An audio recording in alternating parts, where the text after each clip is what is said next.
안녕하세요. 사연에 빠지다의 DJ 민영입니다. 오늘도 두 가지 사연 준비되었으니 즐겁게 들어주시고요. 그럼 구독과 좋아요도 잊지 말고 눌러주세요. 오늘의 사연 함께 시작해 볼게요. 안녕하세요. 저는 이 채널의 구독자이고 즐겨보고 있는 사람이에요.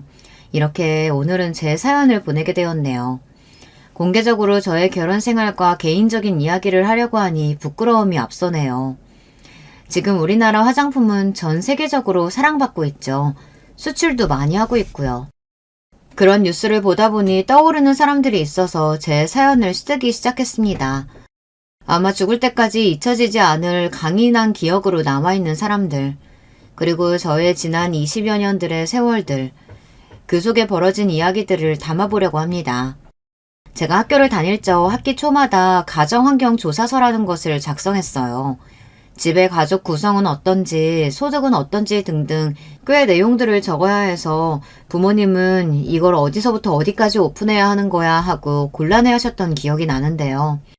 특이하게 우리 집에 대해서 학교 선생님들 대부분이 알고 계셨기 때문에 세세하게 적을 필요가 없었습니다. 특히 소득 부분에서는 1번부터 4번 항목 중 우리 집에 해당하는 항목이 없었어요. 왜냐하면 우리 집은 보통보다 많이 잘 사는 집이었기 때문이에요. 할아버지께서 창업하신 회사를 아빠가 물려받아 대표로 경영하고 계시거든요. 화학공업 분야의 회사인데 매출 규모가 1000억대니까 꽤 큰 회사라고 볼 수 있겠네요. 아주 어렸을 때에는 할아버지와 함께 평창동의 큰 집에서 모두 같이 살았어요. 그 시절 로이라는 이름의 대형견과 같이 마당을 뛰어놀던 기억이 생생해요. 모두가 꿈에 그리는 딱 그런 집에서 재미있게 뛰놀며 지냈습니다. 그런데 할아버지께서 세상을 떠나시자 부모님은 그 집을 처분하고 강남구 압구정으로 이사를 오셨어요. 아마도 오빠와 저의 교육 때문에 거주지를 옮겨오신 것 같았습니다. 압구정동에서 마당이 딸린 단독주택으로 이사를 왔기 때문에 로이는 우리 집 마당에서 지낼 수 있었고 11살에 무지개 다리를 건널 때까지 함께 살았어요. 저는 3살 많은 오빠만 있었기 때문에 강아지 로이를 제 동생처럼 아끼고 지냈습니다. 우리 오빠는 성격도 차분하고 부모님 말씀도 잘 따르는 장남 스타일이었어요. 아빠가 이미 큰 회사를 경영하고 계셨기 때문에 오빠가 아빠의 뒤를 이어 회사 경영에 나서지 않을까 하고 막연하게 생각했어요. 우리 엄마도 가끔 오빠를 장난으로 우리 예비 사장님 하고 부르셨으니까요. 그렇게 집안 분위기는 자연스럽게 오빠를 차기 회사 대표감으로 생각했고 오빠는 그런 기대에 부응하기 위해 공부를 열심히 하는 학생이었습니다. 심심했던 저는 어릴 때 오빠에게 놀아 달라고 졸랐지만 오빠가 저를 놀아준 적은 한 10살 때쯤이 마지막이었던 것 같아요. 늘 책상에 앉아서 공부하는 뒷모습이 오빠에 대한 어릴 적 기억 대부분이었죠. 오빠는 열심히 공부하던 끝에 고려대학교 경영학과에 입학했습니다. 하지만 대학교에 가서부터 오빠는 사람이 달라졌어요. 매일같이 밤늦게 만취해서 집에 들어오고 말투도 짜증이 가득해졌어요. 청소년기에도 안 하던 반항을 부리고 가끔 하루 이틀씩은 외박도 했어요. 아마 부모님은 뭐 하나 부족함 없이 잘 살아온 오빠의 뒤늦은 반항이 이해되지 않았을 것 같아요. 말 잘 듣던 장남이 갑자기 돌변하니 얼마나 걱정되고 심려가 되셨겠어요. 하지만 언젠가는 제자리로 돌아오겠거니 하며 오빠를 믿고 기다려주셨어요. 그리고 오빠가 대학교 3학년이 되니 부모님께 솔직하게 고백했습니다. 아버지, 사실 저는 어려서부터 다른 꿈을 갖고 있었어요. 그동안 제가 회사 경영을 맡아서 할 거라는 기대를 갖고 계신 걸 알기에 차마 말씀을 드리지 못하고 제 마음을 모른 척 살아왔습니다. 하지만 더 이상 저는 버티기 어려워요. 아무리 경영을 공부해본들 머릿속에 들어오지도 않거니와 제 학점을 좀 보세요. 이렇게 점수가 바닥을 기어다닐 만큼 저는 경영학과에 맞지 않습니다. 이런 제가 아빠의 회사를 어떻게 맡을 수 있겠어요? 저는 제 그릇을 잘 알고 있어요. 차라리 저보다 동생인 윤미가 더 적합할 수도 있겠습니다. 오빠의 말에 저는 깜짝 놀랐어요. 제가 회사 경영을 한다는 생각을 해보지도 않았어요. 듣고 계시던 아빠는 크게 한숨을 쉬고 물어보셨습니다. 그럼 윤성이 네가 그렇게 하고 싶다는 일이 뭐냐? 네, 저는 작곡가가 되고 싶습니다. 혼자서 작곡 연습도 열심히 해서 관련 공부도 해왔어요. 이제 유학을 가보려고 해요. 그저 취미로 하는 게 아니라 제대로 작곡가의 길을 가고 싶어요. 그 뒤로 오빠는 부모님과 상의한 끝에 작곡 공부를 하기 위해 영국 유학을 떠났습니다. 그렇게 갑자기 오빠의 진로가 바뀌었고 믿고 있던 경영 후계자가 없어졌으니 엄마의 걱정은 크셨습니다. 아빠는 내가 아직 젊고 건강하니 힘 닿는 데까지 회사를 운영하면 되겠지라고 하시며 담담하게 받아들이셨어요. 그런가 하면 저는 기자가 되고 싶어서 언론 홍보학과를 전공했습니다. 그리고 대학교를 다니다가 우연한 기회로 대기업에서 인턴 경험을 쌓게 되었어요. 이를 계기로 졸업 후 어떤 회사의 영업 마케팅 부서에 취직하게 되었습니다.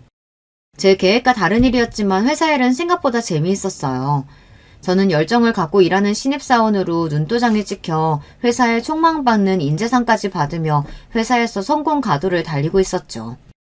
제가 다니는 회사는 IT 분야의 성장세를 타고 있는 대기업이었고 아빠의 회사는 화학 분야 중견기업이었지만 기업의 생리란 매한가지니까요. 자주 아빠와 회사 일에 대한 이야기를 나누며 조언을 듣게 되고 직원 입장이 아니라 오너의 입장에서 바라보는 안목도 키울 수 있었습니다.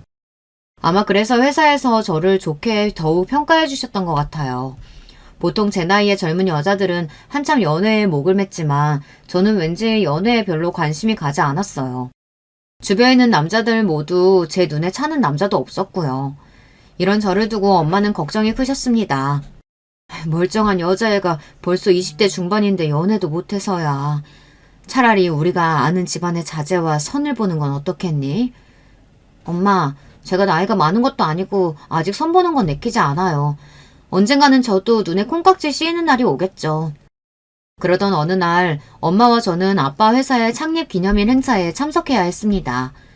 저는 아빠를 누구보다 존경하고 있지만 아빠 회사 일에 관심이 없었기 때문에 창립 기념일 행사가 부담스러웠어요.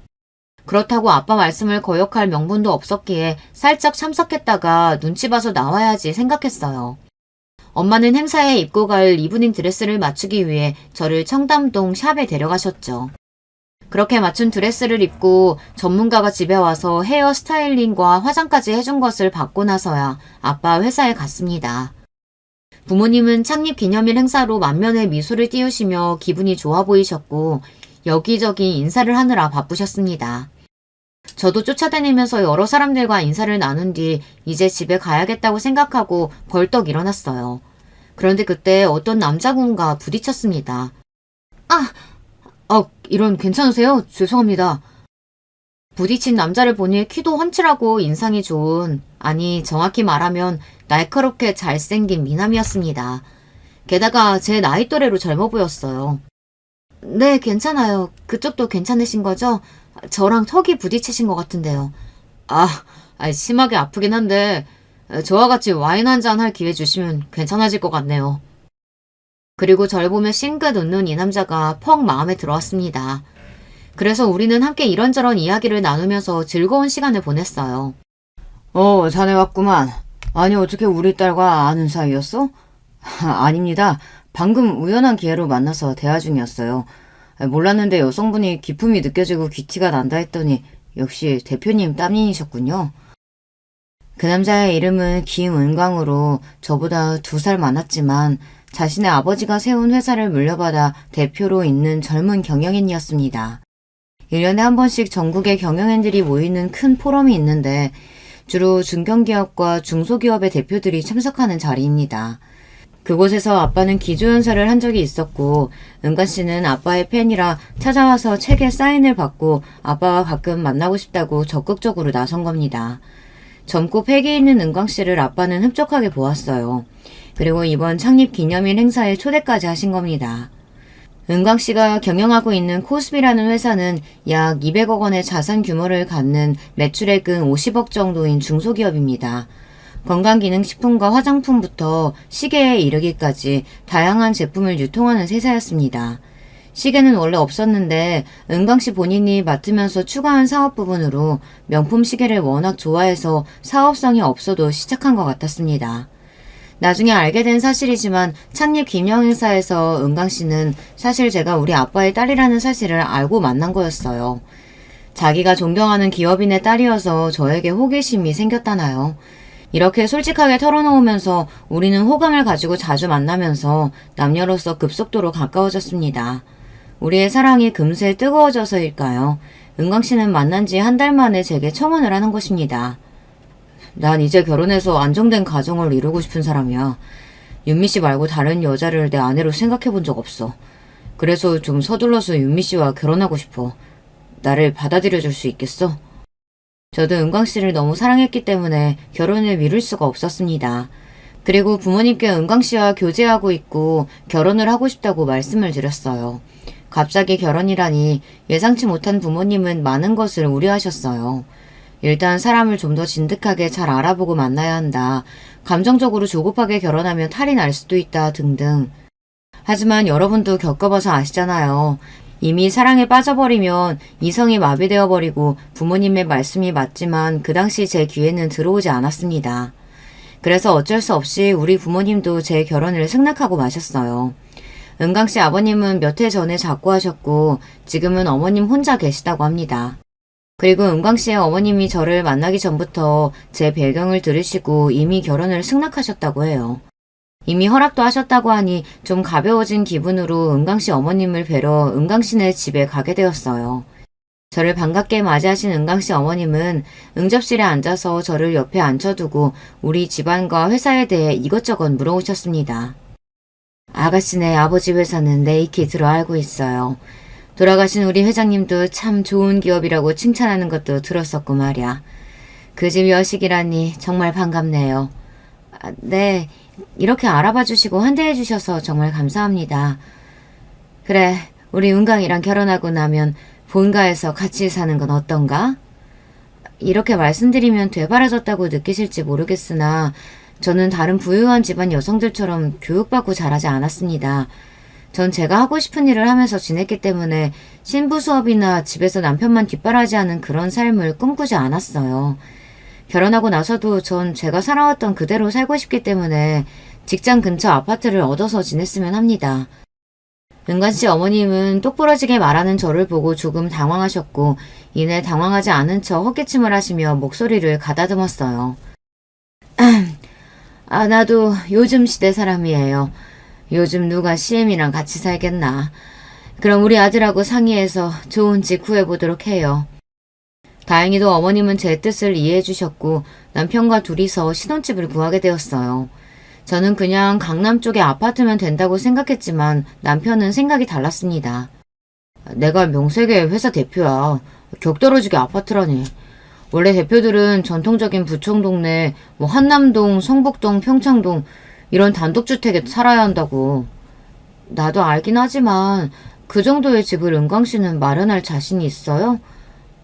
아니, 나 혼자서는 지금은 어렵고 윤미 씨 집에서 좀 보태주실 수도 있지 않을까? 저는 그저 일반적인 직장인이고 우리 부부 둘이서만 살 건데 그런 큰 단독주택이 적당하지 않다고 생각했어요. 좋은 집에서 살면 물론 좋겠지만 그런 곳은 100억도 넘는 고가인데 아무리 남편이 회사 대표라고 해도 그런 집을 쉽게 사기는 어려울 것입니다. 회사 자본금이 고작 200억 원인데 100억짜리 집이라니 형편에 넘치죠. 그렇다고 우리 부모님 돈을 받아서 그런 집을 장만한다는 것이 참... 남편을 설득해서 정원이 딸린 고급 빌라 쪽으로 마음을 돌렸습니다. 서로가 한 발씩 양보해서 협의를 한 거죠. 하지만 남편은 자신이 그리던 집이 미련이 남았는지 그 뒤로도 두고두고 이사를 가고 싶어 했습니다. 그런 남편에게 저는 이야기했어요. 당신 회사가 매출 1000억 찍으면 그때 우리 이사 가요. 라고요. 집에 있어서 남편이 양보를 했기 때문에 명품 시계라며 사족을 못 쓰는 남편을 기쁘게 해주기 위해 1억 2천만 원짜리 삐아제의 하이엔드 컬렉션을 예물로 했어요. 남편은 저에게 어떤 시계나 보석을 원하냐고 했지만 사실 저는 그런 명품에 별 관심이 없거든요. 그럼 저에게 예물 줄 돈으로 아프리카 난민 후원금 보내주세요. 기부자는 내 이름으로 해서. 이렇게 말하는 저를 정말 의아하다는 듯이 남편은 쳐다봤습니다. 기부한 명세를 나중에 저에게 전해주는데 그 명세표를 보고 조금 실망스러웠어요. 겨우 500만 원만 기부했던 것이에요. 제 생각보다 남편의 배포는 작았던 모양입니다. 결혼식은 성대하게 잘 끝났고 우리는 정식 부부가 되었습니다. 그리고 전 이듬해 임신을 해서 예쁜 딸을 낳게 되었어요. 첫째 아이를 낳을 때까지 회사를 다녔지만 출산 후에 복귀하는 것이 당시에는 쉽지 않았어요. 그리고 저도 당분간 아이에게 집중하고 싶어 회사를 그만두고 육아에 전념했습니다. 첫 아이에 이어서 3살 터울의 둘째 아들까지 낳아 저는 두 아이의 엄마가 되었습니다. 그래서 거의 10년이 넘도록 봉사활동이나 아이들 학교 학부모 위원 등을 하며 정말 아이들을 위해 살았다고 해도 과언이 아니에요. 남편은 회사 일만 신경 쓰고 집안에 관련된 일이나 육아에 관심을 기울이지 않았습니다. 그래서 제가 더 열심히 아이들만 바라보고 살았던 것 같아요. 하지만 제 아내는 일에 대한 열정이 꿈틀대기 시작했습니다. 큰아이가 초등학교 고학년이 되고 슬슬 아이들에게 드는 품이 적어지면서 다시 일을 하고 싶어졌어요. 그렇게 구직을 알아보다가 옛 회사 동료분이 재택 알바 자리를 구해주셨어요. 제가 해왔던 마케팅과 기획 보고서를 작성하고 검토하는 일로 전문성을 요구하고 일의 강도가 세긴 했지만 잘만 하면 하루에 너댓 시간만 할 수 있으니 마음에 들었어요. 그렇다면 초등학생인 우리 아이들을 육아하면서도 일을 병행할 수 있을 것 같았죠. 한 달에 120만원 정도 월급을 받는 조건이라 사실 돈 때문에 일을 하게 된 것은 아니에요. 그 정도의 돈이 없어도 사는데 지장이 없었으니까요. 하지만 전 꼭 그 일을 하고 싶어서 시작하게 되었습니다. 막상 다시 일을 시작하니 재밌기도 하고 사회생활을 다시 한다는 기분이 느껴져 행복했습니다. 그러다가 제가 일하는 회사가 급성장해서 대표님이 저에게 정직원을 제안하셨어요. 제가 일을 맡은 지 10개월 만에 말이에요. 제 능력을 인정받았다는 생각에 울컥하는 기쁨과 대표님께 고마운 마음이었습니다. 하지만 아직 초등학교 2학년인 아들이 눈에 밟혀 출퇴근하는 일이 고민되었습니다. 게다가 남편은 제가 일을 하는 것을 반대했어요. 꼴랑 200만원 번다고 애들 내팽개치고 유부녀가 뭐하는 짓이냐며 시모는 저에게 혀를 끌끌 차댔죠. 고민하던 끝에 전 우리 아빠와 이 일을 상의하기로 했어요. 아빠라서가 아니라 회사 대표 입장에서 윤미 너는 충분히 능력 있는 인재다. 10년 넘게 애들한테 공 썼으면 이제 네 캐리어 위에 투자해도 좋지 않겠어? 너는 아마 일하지 않고는 못 살 것 같은데 어떠냐? 아빠가 정확히 보셨어요. 저 일하고 나서야 살아있다는 기분 느끼고 있어요. 돈을 떠나서 저 정말 일하고 싶어요. 그렇다면 네 가슴이 시키는 대로 하는 게 좋겠구나. 그리고 나도 내 딸이 다시 자신의 일을 한다는 것이 아빠로서 몹시 기쁘고 자기 일을 갖고 있다는 것은 충분히 가치 있는 일이니까 말이야. 1,000억 원대의 회사 대표인 아빠도 제가 일하는 것을 지지해 주시니 전 더 힘을 내서 정직원 자리를 수락하기로 마음먹었습니다. 이렇게 저는 회사를 다니면서 제대로 일을 하게 되었어요. 회사에서 퇴근하고 오자마자 저녁을 차려 애들 밥 먹이고 애들 학교 숙제 봐준 뒤 설거지와 빨래 등등 집안일을 하고 나면 엉덩이 붙일 수 있는 시간이 밤 12시는 다 되어야 했죠. 남편은 이미 7시쯤 퇴근해서 자기 서재에서 책도 보고 음악이나 영화 감상을 하며 자기 쉴 거 다 쉬고 있어요. 매일 그러고 있는 남편을 보고 있으니 좀 화가 났어요. 여보, 우리 같이 일하는 입장에서 당신도 나 좀 도와주면 안 되나요? 설거지 해주던지 애들 숙제를 봐주던지 하나만이라도 도와주면 나 숨이라도 쉴 것 같은데. 애초에 당신이 좋다고 시작한 일이야. 왜 나한테 징징대는 거지? 나는 분명히 말했었지. 내 사업 운영하는 것만으로도 바쁜 사람이라서 다른 일은 할 수 없다고. 지금 당신이 벌어오는 돈 없어도 우리 잘 사니까 힘들면 그만두도록 해. 남편은 너무도 냉정하고 이기적으로 자기 할 말만 하고 서재로 들어가 버렸어요. 저는 서러움이 올라와서 눈물까지 났습니다. 내 일을 가족인 남편에게도 인정받지 못하는 걸까요? 내 시간과 체력을 갈아넣고 일과 육아 그리고 집안일 그 모든 것을 만족스럽게 해내는 일은 정말 불가능에 가까워 보였어요. 이 세상 모든 워킹맘들은 정말 대단해요. 하지만 여기에서 진다면 저는 앞으로 죽을 때까지 원하는 직업을 갖기 어려울 겁니다.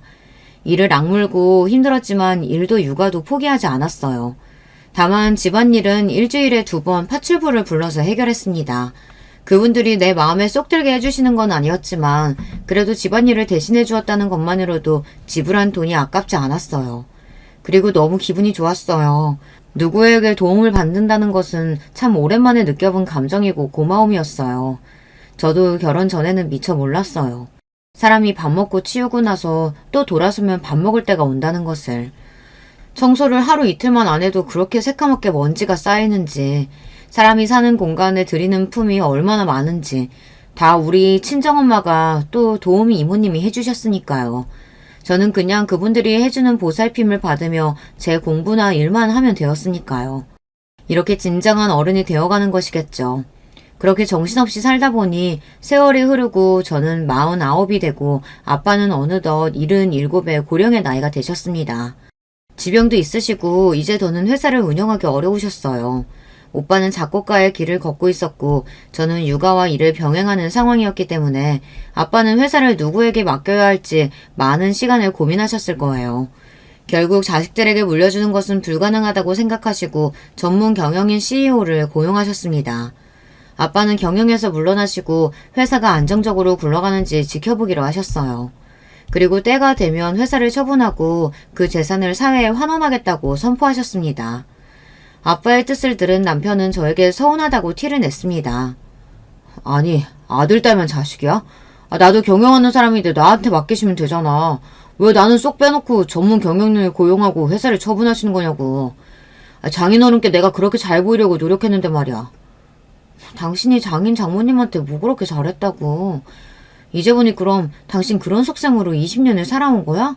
우리 아빠 회사 꿀꺽한 마음으로? 당신은 무슨 말을 그렇게 적속하게 해. 꿀꺽이라니. 나 정도 능력되는 사이가 장인어른 회사 물려받는 것이 도의상으로나 아버님 회사 입장에서도 좋다는 얘기인 거지.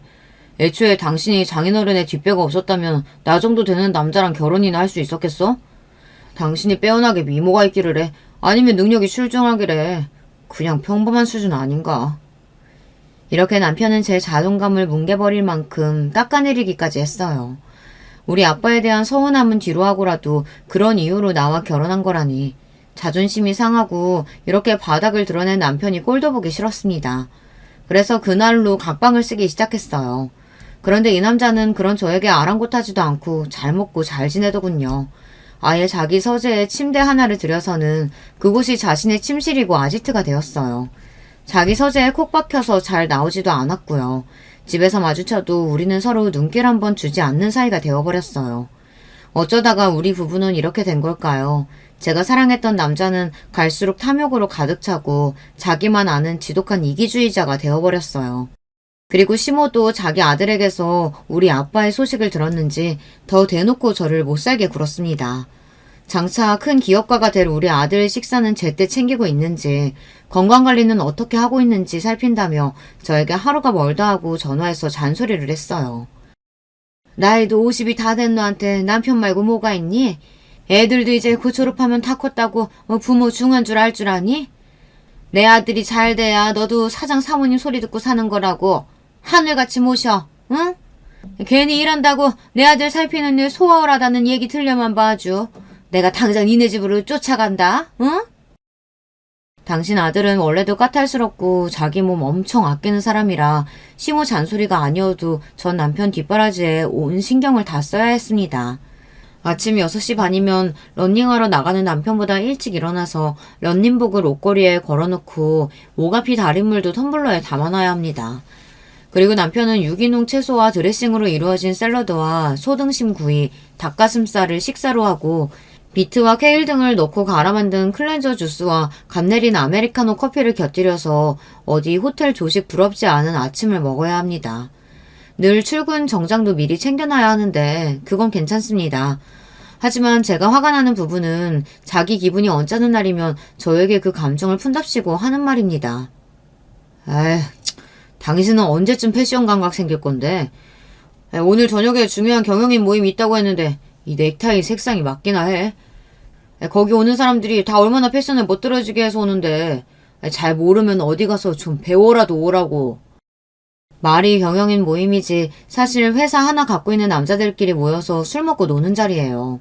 그들이 경영하는 회사라는 것도 겨우 매출 몇십억 정도로 자기 부모에게 물려받은 사람이 대부분이고요. 우리 아빠처럼 자수성가해서 세운 천억대의 기업과는 비견될 수 없었죠. 겉멋만 들었으니 너는 무슨 브랜드 입냐, 어디 거가 좋다더라, 이런 가벼운 얘기들만 나누다 오는 모양입니다. 하지만 전 할 말이 없죠. 제 안목이 그 정도라 부모님 반대를 물리치고 한 결혼이니 제가 감당해야 하는 일이니까요. 표독스럽고 욕심 많은 시모의 유전자는 남편에게도 있었던 모양입니다. 그것을 잘 포장하고 감추었을 뿐. 남편이 아빠를 대하는 태도는 180도 바뀌었어요. 이제 경영에서 물러나신 우리 아빠는 뒷방 늙은이 취급하고 아예 발길도 끊고 생신 때에 축하 선물만 비서통해서 보내고 찾아뵙지도 않았습니다. 통찰력 있는 아빠는 자기 사이가 이렇게 행동이 바뀐 것을 못 알아챘을 리 없을 텐데 얼마나 서운해하실까요? 제가 다 죄송스러웠습니다. 한편 남편의 회사에서 새로 출시한 색조 화장품 브랜드가 있었어요. 원래 2021년에 홈쇼핑 유통 채널에 런칭한 브랜드였으나 그 이후 젊은 층을 타겟으로 컬러 메이크업 브랜드로 변경하여 재런칭했죠. 출시와 동시에 연일 뜨거운 고객 반응이 왔고 그중 어떤 립 제품은 출시 한 달 만에 초도량이 전량 품절되고 재차 오더가 들어갈 정도로 대박을 친 거예요. 남편은 이 반응 호조를 아시아 전역으로 확장하고 싶어 했어요. 그리고 본격적으로 해외 시장을 목표로 전개해 나갈 계획을 갖고 있었습니다. 이 때문에 머리에 원형 탈모가 올 정도로 고심하고 있는 남편을 돕고 싶었습니다. 저는 고민 끝에 아빠에게 이 일을 말씀드렸고 혹시 중국이나 일본 쪽에 일을 도와줄 회사가 있는지 여쭤봤어요. 사실 아빠에게 남편의 사업을 도와주십사 부탁을 드린 건 처음이었기 때문에 좀 망설여졌어요. 하지만 이 기회는 제가 볼 때도 놓치기 아까운 기회였으니까요. 아빠는 여러 곳에 의사를 타진하고 애를 쓰신 결과 일본의 한 회사가 남편의 회사에 관심을 보인다는 긍정적인 소식을 전해오셨습니다. 그리고 아빠가 힘을 썼다는 사실을 비밀로 하고 그 일본 회사는 무려 100억 규모의 일본 총판 계약을 체결하겠다는 의사를 남편 회사에 보냈습니다. 그리고 3개월 뒤부터 일본 전역의 남편 회사에 온라인, 오프라인 매장을 런칭하기로 했습니다. 이미 한류가 일본을 비롯한 전 세계에서 점점 더 영향력이 강해지고 있으며 우리나라 뷰티 산업에 대한 해외에서의 인기가 높아진 것도 그 배경이 될 수 있을 것입니다. 이 일로 남편은 잔뜩 고무되었어요. 이제 나는 글로벌로 뻗어나가는 세계적인 화장품 유통회사의 대표야. 이런 자신감으로 들떠 있었고 덩달아 시모도 많이 기뻤을 겁니다. 제가 회사 일로 홍콩에 출장을 와 있는 동안 남편 그리고 시모와 통화하면서 그런 느낌을 받았거든요. 남편도 시모도 이 큰 계약건에 대해 저에게 이야기하지 않았지만 기분이 아주 업되어 있다는 건 저까지 기분이 좋아졌습니다. 제가 아빠에게 부탁드려서 성사된 계약이라는 사실을 굳이 거기에 얘기하고 싶지 않았어요. 이렇게 가족들이 아주 기뻐하고 있었으니 이것만으로도 저는 내심 좋았습니다. 그렇지만 그들을 가족으로 여기고 잘해주었던 것은 그저 저 혼자만의 마음이었어요. 바로 그때 남편과 시모는 저와 다른 마음을 먹고 있었던 거예요. 제가 한국으로 귀국해서 집에 돌아오던 그날에서야 그것을 알게 된 거죠. 어쩐 일인지 미리 연락도 없이 공항에 남편이 저를 마중 나와 있었어요. 여보, 나 마중 나와준 거야? 너무 기분 좋다. 당신이랑 갈 데 있어서 데리러 왔어. 일단 차에 타자. 그리고 남편은 운전기사에게 시댁에 있는 한남동에 가자고 했어요. 갑자기 시댁에는 왜? 어머니께 무슨 일 있으신 거예요? 엄마가 당신하고 나한테 할 말이 있으시대. 그런가 보다 하고 있는데 왠지 남편은 조금 긴장하고 딱딱한 태도로 앉아 있었어요. 그때부터 조금씩 이상한 예감이 들었습니다. 분명 큰 계약을 성사하고 잔뜩 기분이 들떠 있어야 맞는데 왜 나에게 그 이야기를 한 번도 꺼내지 않는 걸까? 그리고 무슨 큰일을 앞두고 있는 사람처럼 긴장하며 시댁에 가고 있는 걸까? 이윽고 시댁에 도착해서 집에 들어가니 시모는 소파에 앉아서 저희를 기다리고 있었습니다. 어머님, 저 홍콩에 출장 다녀왔어요. 잘 지내셨죠? 그래, 할 얘기 있으니 여기 앉아봐라. 무슨 얘기길래 어머님도 잔뜩 긴장해 있는 건지 궁금해하며 자리에 앉았는데 어머님은 입을 떼기 시작했죠. 그리고 10분도 되지 않아서 저는 눈물바람으로 시댁에서 나오게 되었습니다. 엄청난 분노와 상실감을 안고서 말이죠. 내가 그동안 하진애미에 대해 참 불만이 많았어. 우리 아들과 격이 맞지 않는다는 점도 그렇고 저번에 너희 아버지 경영 정리하실 때도 말이다. 사위랑 우리 집을 무시해도 유분수지? 왜 우리 아들한테 회사 물려주지 않고 멋대로 회사를 처분하려고 하시는 거지 말이야. 어머님, 그건 말씀이 지나치시네요. 그 회사는 우리 아버지 거고 어머님이나 남편이 참견할 일도 아니라고 생각합니다. 이것 좀 봐라. 아주 기고만장한 년 같으니라고. 뭐라고 하셨어요? 지금 년이요? 시몬은 이제 자기의 속내를 저에게 투명하게 드러내기 시작했습니다. 고상한 척 어쩌고 하더니 저에게 욕부터 하기 시작했어요. 그동안은 천억대 회사 대표로 있는 아버지 딸이고 해서 내가 아주 많이 참고 살았다만 뭐 이제 너희 아버지가 유산도 자식들에게 안 물려주고 사회에 환원한다지? 무슨 재벌 대기업이로 되는 듯 쇼는 노블리스 오블리제? 뭐 그럼 넌 이제 끈떨어진 갓신세야. 우리 은광이랑 나는 마음 정했다. 너는 그 길로 짐 싸서 집에서 나가주면 좋겠구나. 금방 이혼 협의 서류 보낼 테니까 거기에 사인이나 똑바로 해서 보내거라. 청천벽력 같은 소리를 들은 저는 이해가 가질 않아 놀란 눈으로 남편과 시모를 번갈아 보았습니다. 지금까지 잠자코 있던 남편은 저에게 아주 냉담한 얼굴을 하고 말했어요. 엄마 말씀 그대로야. 우리 회사도 잘 나가는 마당에 내가 왜 당신 같은 여자랑 계속 살아야 하지? 내가 지금까지 살면서 당신한테 무슨 잘못했어요? 바람을 피웠나요? 재산을 못 모았나요? 나는 애들도 둘이나 낳고 지금껏 저렇게 잘 키웠어요. 게다가 결혼할 때 내가 당신보다 더 많은 돈을 들고 왔고요. 그런데 왜 내가 뭘 잘못했다고... 전 믿을 수가 없었죠. 얘가 이렇게 멍청하다니까. 말귀를 못 알아먹어. 내가 아주 자세히 설명해주지. 우리 회사가 일본에서까지 진출해서 100억이다 되는 계약을 따냈어. 어디 그뿐이겠니? 앞으로 미국이든 유럽이든 아주 쭉쭉 나가서 대기업이 되겠지. 그렇게 앞길 창창한 내 아들이 계속 너 같은 별 볼 일 없는 여자를 옆에 두면 성공하겠니? 더 빵빵한 집안 여자 들이던지 해야겠지. 전 이제야 조금씩 이해가 갔습니다. 그러니까 100억 계약으로 이들은 금방이라도 대기업이 될 것 같은 희망으로 저를 내치고 더 좋은 조건의 여자를 새로 맡겠다는 속셈이었죠. 너무 억울하고 원통했습니다. 사람들이 이렇게 은혜도 모르고 바로 얼굴을 바꿔서 배신할 수 있는 걸까요? 할 말이 참 많았지만 저는 금방이라도 그들 앞에서 눈물을 보일 것만 같아 그대로 나와버렸습니다. 나가는 저를 보고 하하호하 웃고 있는 남편과 시모를 뒤로 한 채 말이죠. 시댁을 나와서부터 저는 미친 여자처럼 한참을 걸어다녔어요. 가슴이 터질 것 같았고 머리는 지끈거려서 어디에 가만히 있기가 힘들었어요. 그렇게 정처 없이 한강 쪽으로 걷다 보니 저의 지난 세월이 보였습니다. 눈에 콩깍지가 씌어서 남자 하나 바라보고 결혼했다가 제 젊은 시간들은 이제 다 지나가 버렸네요. 허망한 마음뿐이었습니다. 너무 괴롭고 억울해서 한강물에 뛰어들까 하는 바보 같은 생각도 잠깐 했죠. 그렇지만 내가 왜? 저 나쁜 남편과 시모가 아니라 왜 죄 없는 내가 죽어야 하지? 그리고 우리 애들은 어쩌고. 저렇게 썩어빠진 인성을 가진 아비와 할머니 밑에서 우리 애들이 무엇을 배우고 또 새어머니 밑에서 얼마나 구박을 받겠어요. 저는 아이들을 생각해서라도 힘을 내어 싸워보기로 마음을 먹었습니다. 저와 함께 남편과 시모를 응징해줄 수 있는 사람은 단 한 사람, 바로 우리 아빠였습니다. 저는 택시를 잡아타고 친정집으로 갔습니다. 갑자기 연락도 없이 온 저를 보고 엄마는 반가워했어요. 하지만 이내 제 모습과 표정을 보고 어떤 사단이 났다는 직감이 드셨는지 걱정하기 시작하셨죠. 엄마, 아빠 어디 계세요? 나 두 분께 드릴 말씀 있어요. 아빠는 원해실에 계실 것 같아.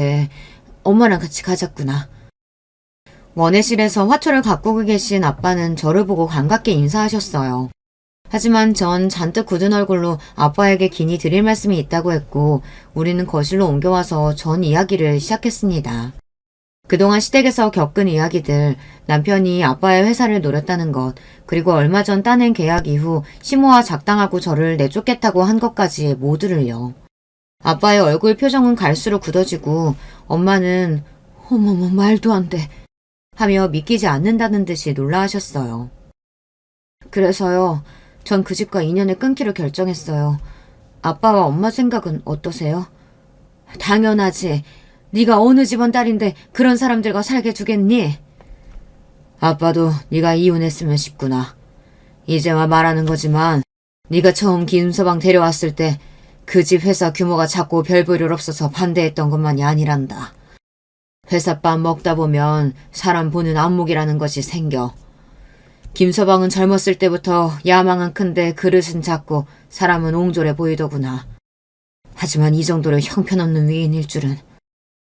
내가 회사 정리하는 부분에서 서운함이 있을 것 같아 네 부탁받고 크게 도와주었건만 우리 덕인 줄도 모르고 자기 본색을 드러내었구나.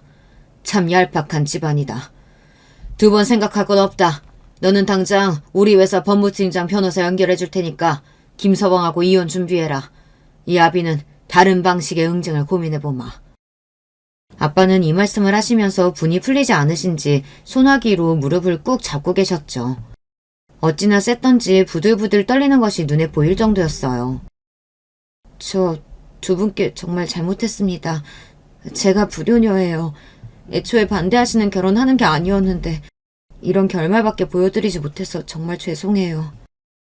저는 참회하며 두 분 앞에서 눈물을 흘렸습니다. 제일 먼저 저는 아이들이 놀라지 않게 상황을 잘 설명해야 했기에 다음날 딸 하진이에게 만나자고 하고 대학교 앞에 갔습니다. 우리 딸은 긴 생머리를 휘날리며 학교 앞 카페 안으로 들어왔어요. 엄마, 어쩐 일로 갑자기 데이트 신청을 다 하셨어요? 우리 학교 앞까지 와주시고. 오늘 출근 안 하셨어요? 엄마의 휴가 내고 왔어. 중요한 일을 처리해야 하는데 그 전에 우리 딸한테 보고하기 위해서 왔지. 무슨 일이실까? 하진이는 엄마 믿지? 엄마의 든든한 아군 맞지? 갑자기 무섭게 왜 그래요? 당연하지. 내가 엄마 친구 1호고 엄마 편이잖아.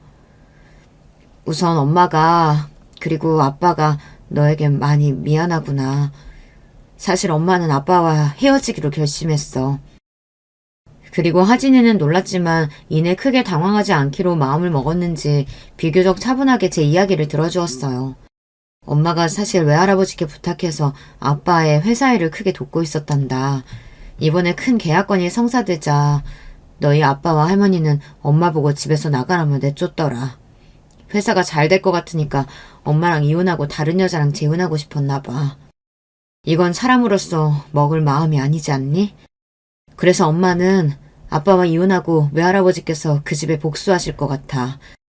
하진이는 잠시 복잡한 생각을 정리하는 듯 침묵을 가졌고 잠시 뒤 저를 따뜻하게 보며 이야기했어요.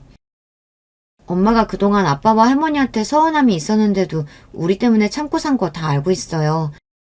우리 아빠기는 하지만 가끔 너무 이기적일 때가 있는걸. 엄마 같은 일 당했다면 나라도 같이 못 살아요. 아니, 당장이라도 복수하고 싶을 거야.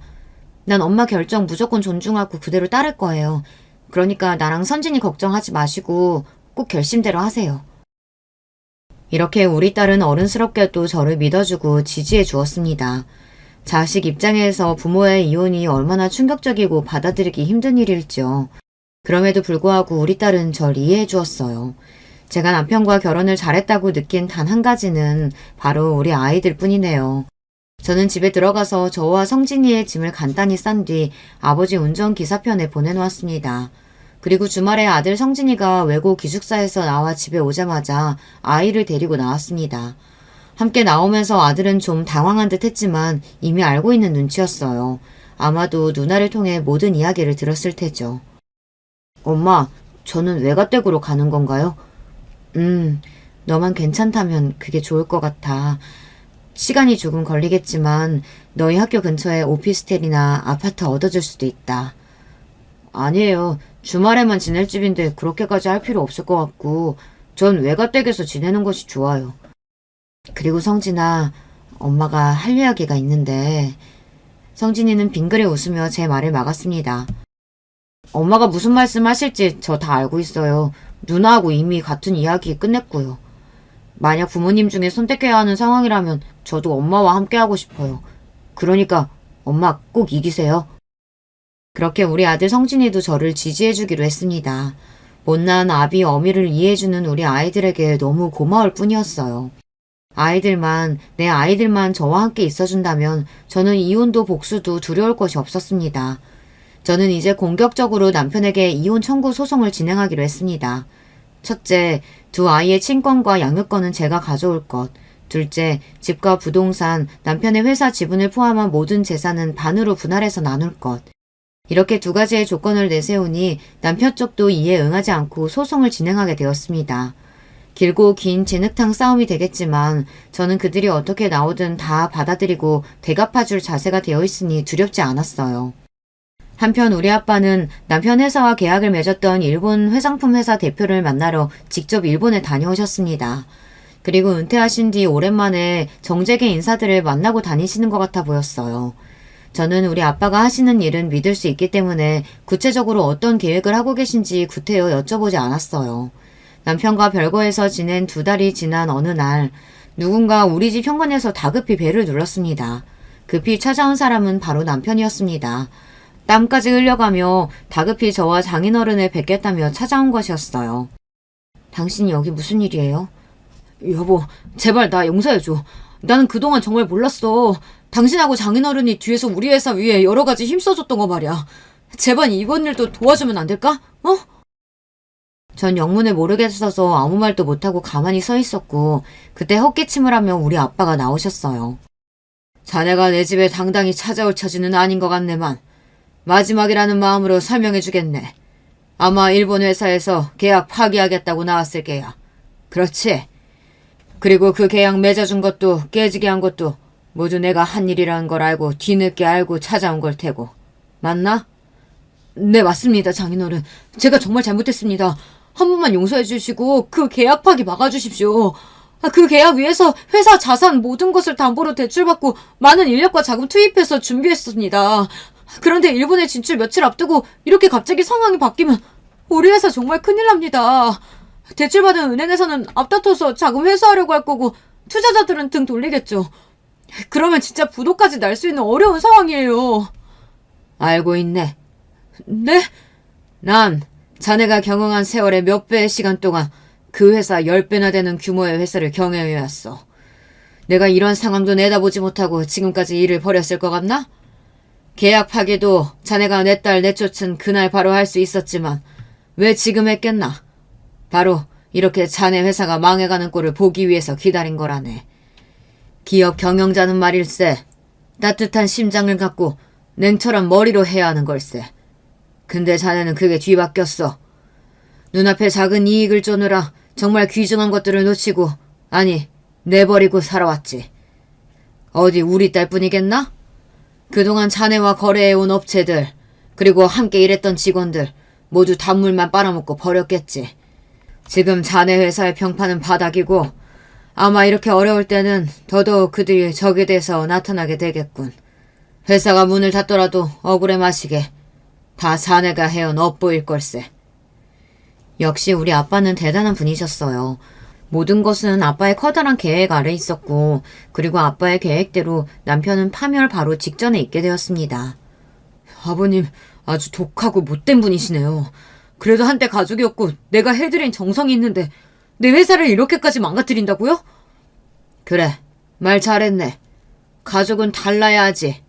그래서 자네도 조강지처 어떻게 했는가? 자네는 자기 아이들에게 그리고 장인 장모에게 진심으로 대했냔 말이야.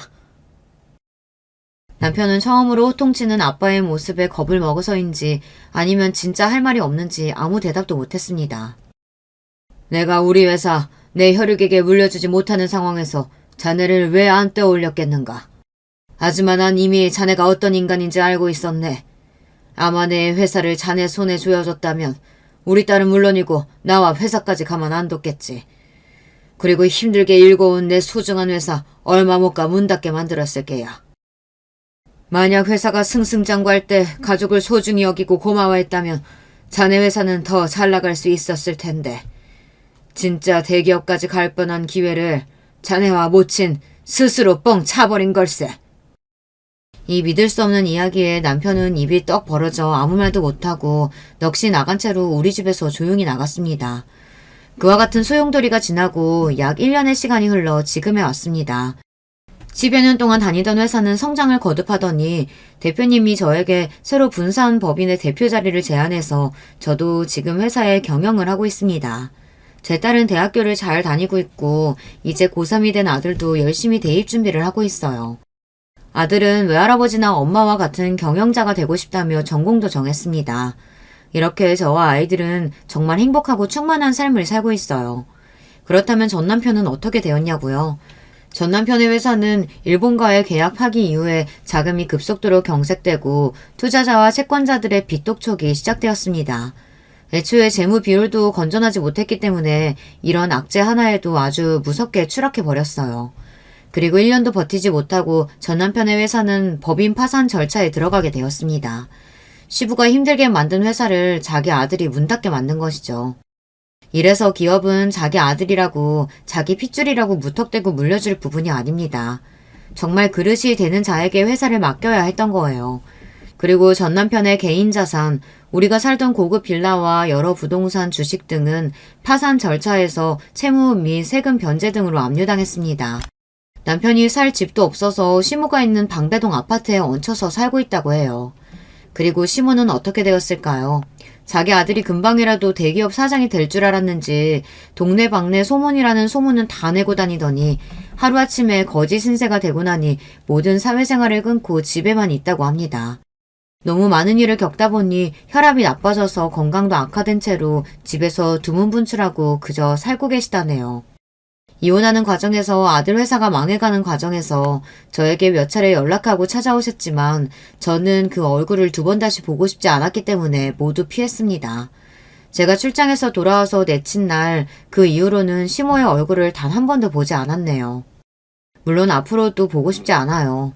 이혼 소송은 끝나가고 있고 결과는 잘 마무리될 것 같아요. 남편의 재산 가치가 처음 소송을 제기했을 때와 많이 달라졌기에 재산 분할은 의미가 없어지고 양육권만 가져오면 되는 상황이에요. 아마도 양육권은 당연히 저에게 올 것으로 예상됩니다. 설령 잘못된다고 한들 아이들이 스스로 자기 아빠에게 갈 일은 더더욱 없고요. 그렇게 남편과 시모의 인생은 한순간에 망해버렸습니다. 제가 그들에게 20년 넘게 시달리고 끝내 버림받았기에 동정심도 생기지 않았습니다. 지난달에 남편은 저에게 아빠 회사에서 일할 수 있게 해달라고 부탁했지만 어떤 식으로든 저는 남편을 마주하고 싶지 않았어요. 대신에 다른 회사의 일자리를 알아봐 주었습니다. 50대의 남편이 할 수 있는 일은 사실 많지 않았기 때문에 그 자리를 덥석 물어서 다니고 있는 모양입니다. 그리고 저의 결혼 생활은 이렇게 끝나버렸어요. 제 사연이 여러분께 재미있고 유익했는지 모르겠습니다. 저의 장문 실력이 프로에 미치지는 못하지만 그저 사는 이야기로 들어주셨으면 좋겠습니다. 그럼 오늘도 여러분에게 행운이 가득하시길 빌며 저는 여기에서 인사드릴게요. 여러분, 두 번째 사연 시작하기 전에 좋아요, 구독 꼭 눌러주실 거죠? 그럼 두 번째 사연 바로 시작합니다. 안녕하세요. 저는 60대로 접어든 나이가 든 여성이에요. 지금은 고요한 인생의 최후반기로 접어들어 일상을 보내고 있는 저입니다만 이런 나이 든 사람에게도 이팔 청춘의 때가 있었다는 것을 사연에 빠지다에 계신 제 연배분들은 잘 아시죠? 남편과 만나서 결혼했던 시기도 또렷하게 기억이 나는데요. 사실 저는 원래 결혼을 약속했던 남자가 따로 있었습니다. 21살의 나이에 처음 만났던 상대였지요. 3년을 꼬박 만난 끝에 결혼이라는 결실을 보려고 했어요. 지금은 30대에 결혼하는 게 너무 흔하지만 그때는 여자 나이 20대 중반이면 대다수가 결혼했습니다. 제 주변도 그러했기 때문에 전 당연히 결혼을 꿈꾸고 있었고요. 그런데 결혼을 준비하던 중에 모든 것이 무산돼 버렸어요. 파혼이라는 고상한 단어를 쓸 것까지도 없는 완벽하게 허무한 무산이었습니다. 다른 여자가 있었다니, 그게 무슨 말이에요? 지금까지 나 말고도 다른 여자를 동시에 만나왔다는 거예요? 어떻게 그럴 수가 있어요? 그래놓고 내가 아는 그 여자와 결혼을 한다는 거잖아요, 지금. 사람이 어떻게 이런 치사한 짓거리를 저지를 수가 있어? 미안하다. 내가 정말 미안해. 내 진짜 사랑은 너야. 이것만은 믿어줘. 근데 그 여자가 지금 임신을 해버렸고 그래서 별 수 없이 그 여자와 결혼을 하게 됐어. 부디 나 용서하지 마. 제가 여러분께 엽줍겠는데요. 그 당시에 사내들 말이에요. 지금의 젊은 청년들보다 말은 정말 번지르르하게 잘했던 것 같지 않나요? 휴대폰이 없던 시절이라 다들 책만 주구장창 읽어서 그런 건진 몰라도 다들 입을 나불대는 솜씨가 기본 이상이었던 것 같네요. 상대가 상황을 그럴싸하게 포장하니까 엄연히 피해자였던 제가 더 이상 찍소리도 못하고 눈물만 뚝뚝 떨궜죠. 그래도 진짜 사랑은 저였다고 하는 그 말에 우습지도 않은 위안을 삼으며 말이에요. 그땐 왜 그랬나 모르겠습니다. 절 아는 모두가 제가 그 남자와 결혼할 것이라 믿고 있던 상황이었어요. 지금보다 보수적이었던 당시였는데 제가 하늘이 안 노래질 수가 없었죠. 마음의 문을 꽁꽁 닫았습니다. 그렇지 않으면 제가 더 상처를 받을 것 같아서 고슴도치처럼 가시를 세우면서 교류를 안 하고 지내게 됐어요. 결혼하기 위해서 제가 나름 바리바리 모았던 돈이 있었는데요. 물론 제 수준이라는 게 있었기 때문에 그리 큰 돈은 아니었고요. 그래도 정말 소중한 자금이었는데 제가 마음의 문을 꽁꽁 닫으며 살던 그 시기에 그걸 모두 친정 식구들에게 다 빼앗겼습니다. 시작은 친정 오빠였는데 꼬리에 꼬리를 물고 다들 벼룩의 간을 빼먹으려고 난리도 아니었죠. 금이야, 너 결혼 없던 일로 되고 나서 딱히 누굴 만나는 것도 아니고 급할 것도 없는데 아니, 당장 돈 들어갈 때 있는 게 아니라면 나한테 돈 좀만 빌려줄 수 있을까? 나도 금이야. 사실 오빠보다도 내가 더 급해. 우리 사이좋은 자매 맞지? 돈 빌려주면 내가 이자까지 쳐서 후하게 갚아줄게. 넌 지금 당장 돈 쓸 데 없잖아. 그니까 나한테 빌려주면 나도 좋고 너도 좋은 거지. 그땐 온갖 가머니설에 넘어가서 약간 빌려준다는 느낌으로 돈을 줬는데 그걸로 끝이었습니다. 빌려주는 게 아니라 그냥 주는 셈이 돼버렸죠. 제 형제들 어쩜 그렇게 하나같이 전부 다 돈 빌리고 나서는 입을 싹 씻어버렸는지 모릅니다. 친정 부모님은 형제들 간의 이런 금전적인 문제를 중재하기 귀찮아하셨으니 그저 모르쇠로 일관하셨고요. 그 때문에 제 속이 더 뒤집어졌죠. 가뜩이나 상처 입어서 웅크려 살고 있었는데 이젠 친가족에게까지 뒤통수를 맞으니까 살맛이 안 나더라고요. 그런 와중에 절 버리고 다른 여자와 결혼한 그 남자가 남자아이가 태어나서 화목하게 가정을 꾸리고 살고 있다는 소식을 우연히 접했습니다. 제 억장이 더더욱 무너졌어요. 저는 그 이후로 해가 2번이나 바뀔 동안 남자를 계속 만나지 못했습니다. 그러자 친정 부모님이 슬슬 화를 내셨죠. 하루는 아버지께서 제게 터놓고 말씀을 하시더라고요. 너 이대로 노처녀 귀신 될 때까지 늙어 죽을 셈이야? 주변에서 보기에도 좋지 않아. 결혼하지 않은 여자가 너무 이렇게 태평하게 지내서는 안 돼. 당장 내가 중매를 알아보든지 할 테니까 넌 잔말 말고 따를 생각이나 해. 남들이 어떻게 볼까봐 그게 무서운 건지 사실 저는 결혼에 대한 소망은 없는데 아버지께서 말씀하시는 거니까 일단 따라보긴 할게요. 당연히 따라야 마땅하지. 모름지기 여자는 고분고분하게. 이걸 절대 잊으면 안 된다. 아버지께서 하도 저를 달달 볶으셔서 못 이기는 척 자리에 나가봤어요.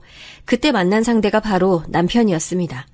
부모님이 보수적이고 꽉 막히신 분들인데 그런 분들이 알고 지내시는 인물의 중매를 통한 거라면 왠지 상대도 그런 계통인 성격일 거라는 막연한 예감이 들었습니다. 간단한 인적사항이나 교환한 뒤에 몇 번 만남을 가지는 것으로 결혼 이야기를 시작하게 됐죠. 남편은 당시에 자기 나이를 30이라고 했어요. 올해 30이시라고요? 진짜 그 나이 맞아요? 실례지만 솔직히 말씀드리자면 액면가는 그것보다 살짝 나이가 더 많아 보이셔서요. 제가 나이에 비해 성숙하다는 소리를 어렸을 때부터 많이 들어봤습니다. 나이는 30살이 맞아요. 그 정도면 성숙이 아니라 노숙이라고 칭해야 할 것 같았네요. 저는 자꾸만 나이에 관한 의심이 들어서 결혼 이야기가 오가던 중에 시댁에 들르게 되었을 때 그 부분을 슬쩍 떠봤지만 시댁 사람들 전부 남편의 나이는 대략 30이라고 대답들 했어요. 이 대략이라는 표현도 수상했지요. 그러다가 예식장을 잡던 날 남편이 제게 이런 소리를 했습니다. 그동안 마음이 너무 불편했는데 이제 실토할게. 그간 나한테 괜히 실망할 것 같아서 못 밝혔는데 나 30살이 아니고 올해로 32살이야. 뭐야 오빠? 나이 많다고 내가 뭐라고 그럴까봐 나이를 깎은 거였어? 그럼 그렇지. 아니 어쩐지 30살 느낌보다는 확실히 많아 보이더라고. 그런데 32살이면 대단히 많지도 않네. 2살 줄이는 건 텔레비전 나오는 배우들도 많이 하겠다. 저는 밝혀진 진실이 대단한 게 아니라서 안심했고 별거 아닌 걸로만 여겼어요. 그런데 결혼하고 나서 보니까 남편 나이는 32도 아니었고 36이었습니다. 그것도 빠른 생일이라서 자기 친구들은 모두 37이었죠. 제가 서류에서 남편의 생년월일을 보고 정말 두 눈을 의심했네요. 배신감에 치가 떨렸어요. 가뜩이나 남자에게서 속고 뒤통수 맞고 이런 것에 제가 예민했는데 또 속아 넘어갔다는 것이 치욕스러웠죠. 그래서 너무 화가 났는데 이런 절 보면서 남편은 적반하장으로 나왔다는 것이 두고두고 황당합니다. 급간 나이 좀 속일 수도 있지. 그러는 넌 뭐 여자가 27씩이나 먹고도 결혼 전이었으면 창피한 줄 알고 민망한 줄 알아야지. 어디서 남자 나이를 따지고 있어? 내가 지금 대꾸를 안 하는 건 할 말이 없어서가 아니라 상대조차 하기 싫다는 의미라는 걸 오빠가 알아줬으면 좋겠다. 사람의 말문을 턱 막히게 만드는 남편의 헛소리에 저는 모든 의욕을 상실하고 말았네요. 이게 고작 결혼식을 올린 지 2주도 안 지났을 때의 일이었습니다. 남편도 그렇지만 그 시대에 어찌나 꽉 막히고 보수적이었는지 몰라요. 누가 보면 종갓집이라고 해도 믿을 것 같았어요. 남자 밥상 따로 여자 밥상 따로 무조건 나뉘어 있었고요. 여자들이 식탁 위에 진수성찬을 차려놓으면 남자들이 와서 앉아 먹었고 여자들은 밥상 하나에 바닥에 펴서 거기에다가 차려 먹었습니다. 그러다가 남자들 중에 누구 하나가 물이라고 하기라도 하면 여자들 중에 한 명이 일어나서 그 물을 떠오는 풍경이 흔했죠. 당시에도 전 이게 참 별로라고 생각했으니 요즘 시각에서 보자면 완전히 말도 안 되는 그림일 것 같네요. 누구 하나 이런 질서를 깨뜨리자고 나서는 법이 없었기 때문에 더욱 그랬던 것 같아요. 시어머니께서는 그야말로 애증의 대상이셨고요. 여자의 존엄과 가치를 낮추는 것에 집안에서도 누구보다도 활발하게 일조하셨던 시어머니께서는 제가 임신했을 시기에도 저를 어찌나 많이 못살게 구셨나 몰라요. 임신했다고 배가 불러서 무겁다는 핑계로 가만히 있기만 하면 그러다 애 낳고 나서 소되는 거야. 게으름뱅이에 살 축 늘어진 소가 되고 싶지 않거든. 임신 유세 그만 떨고 일어나서 현관 앞에 좀 청소하고 와. 아까 보니까 먼지가 쌓였더라. 어머님, 텔레비전에서 일기예보 봤는데 내일 비가 올 것 같아요. 오늘 청소하지 말고 비 오고 나서 그친 후에 청소하면 더 좋을 것 같아서 그렇게 할게요. 얘가 인생을 날로 먹으려고 드네? 그땐 그때고 오늘은 오늘이지. 건방지게 말대꾸 하지 말고 당장 청소해. 어른 말씀이 넌 우스워? 그렇게 말씀하실 때마다 당신께서는 할 일이 없으신 듯 보였어요. 굳이 인산부인 저를 시키셔야 했을까 의문이었네요. 저는 시어머니께서 왜 그렇게 못된 면모를 많이 보이셨을까 궁금하기도 했었는데 시간이 꽤 흐르고 나서 돌아보니 아마도 당신께서 겪으신 것과 보고 배우신 것을 그대로를 그저 답습하신 듯 했습니다. 당신의 그 속에 한이 어려 있었기에 그걸 그대로 물려주려 하신 거였죠. 빨래 중에서 몇 가지는 반드시 손빨래를 시키셨는데 임신한 몸으로 쭈그려 앉아 손빨래를 하려니까 정말 죽을 맛이었습니다. 그 외 잡다한 일도 거의 다 제 몫이었어요. 내가 나 처음 시집 왔을 때 당하고 살았던 거 생각하면 지금 네가 겪는 건 세 발의 피 아무것도 아니니까 행여나 엄살 떨 생각은 말어. 아 그리고 이틀 뒤 점심시간에 맞춰서 오는 거 잊으면 안 된다. 아, 네, 기억하고 있어요. 어머님 친구분들하고 그때 모임을 가지시죠? 제가 도움이 될진 모르겠지만 최선을 다해볼게요. 시어머니께서는 시어머니 면 세워주는 건 며느리의 당연한 역할이라고 보셨기 때문에 저는 그 친구분들의 앞에서 활약을 해야 했어요. 시어머니께 최대한 공손하게 굴며 충성하는 모습을 계속 보여주는 게 핵심이었습니다. 그러면 시어머니께서는 우쭐해하셨고 다른 친구분들께서는 시어머니를 몹시 부러워하시는 거였는데 제가 보기엔 연극이나 다름없었습니다. 그런 게 대관절 무슨 큰 의미가 된다고 시어머니께서는 저를 써먹으셨는지 알 길이 없네요. 아무튼 결혼한 지 딱 반년이 지났을 시기에 임신이 됐던 생명은 바로 아들이었습니다. 낳고 나서 제가 기쁨의 눈물을 흘렸네요. 딱 느낄 수 있었거든요. 앞으로 이 귀중한 아들이 제 방패막이가 되어줄 것이라는 예감이 들었죠. 제가 남편하고의 관계가 애틋하거나 돈독하진 못했어요. 그도 그럴 게 자기 나이를 야비하게 속였던 사람이라서 기본적인 신뢰를 가지기가 어려웠고 사람 자체가 정남이가 좀 없는 편이었어요. 제가 시어머니로부터 구박받을 때 단 한 번도 제 편을 들어준 적이 없었고요. 게다가 전 친정 식구들과 사이가 썩 좋진 못했어요. 어쨌든 물보다 진한 피를 나눈 가족이긴 했지만 제 돈을 갚지 않는 등 일련의 사건들을 겪으며 사이가 안 좋게 된 지 오래였으니까요.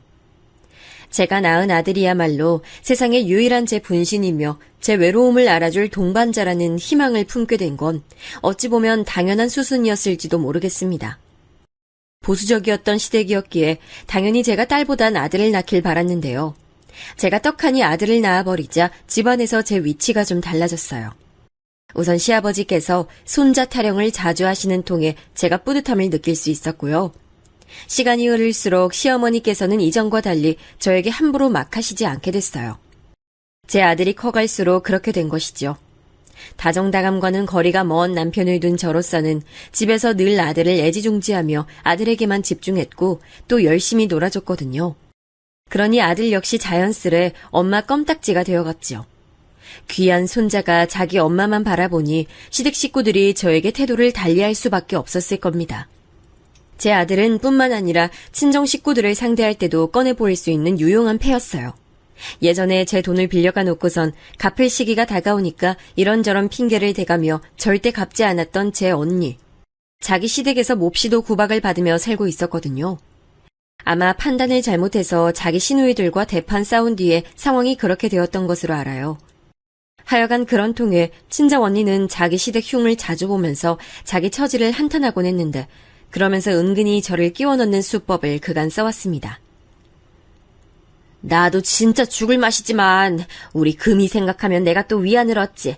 금이가 아주 앞뒤가 꽉 막힌 시댁을 얻었잖아. 조선시대가 따로 없던데 나보다 시대군 없는 우리 금이 생각하면 내가 마냥 속상해할 순 없는 것 같아.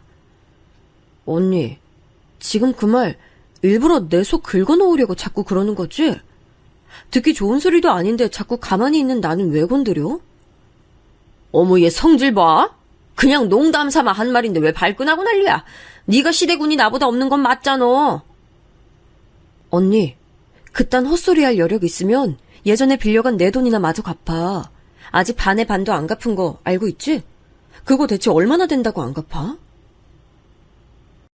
제가 돈 얘기를 꺼내면 얄밉게 자리를 피하곤 했던 언니였죠. 언니는 저보다 이르게 시집을 갔고 줄줄이 딸만 둘을 낳았는데요.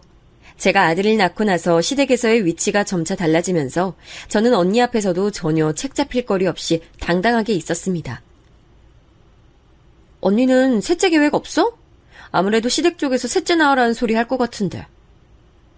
내가 그 소리 듣긴 하는데 그건 왜? 사실 요즘엔 둘만 낳아도 충분하다는 게 사회 분위기잖아.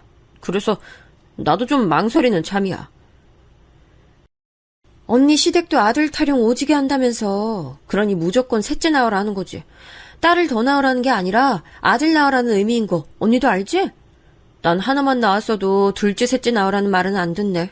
워낙 시댁 식구들이 아이 봐주는 것도 앞다투어 해주려고 들어서 내가 손 가거나 신경 쓸 것도 없어서 나 요즘 계속 여유롭게 지내. 근데 언니는 요즘 들어 안색이 더 안 좋네? 어제 시댁 다녀왔다면서. 별로 안 좋았나 봐.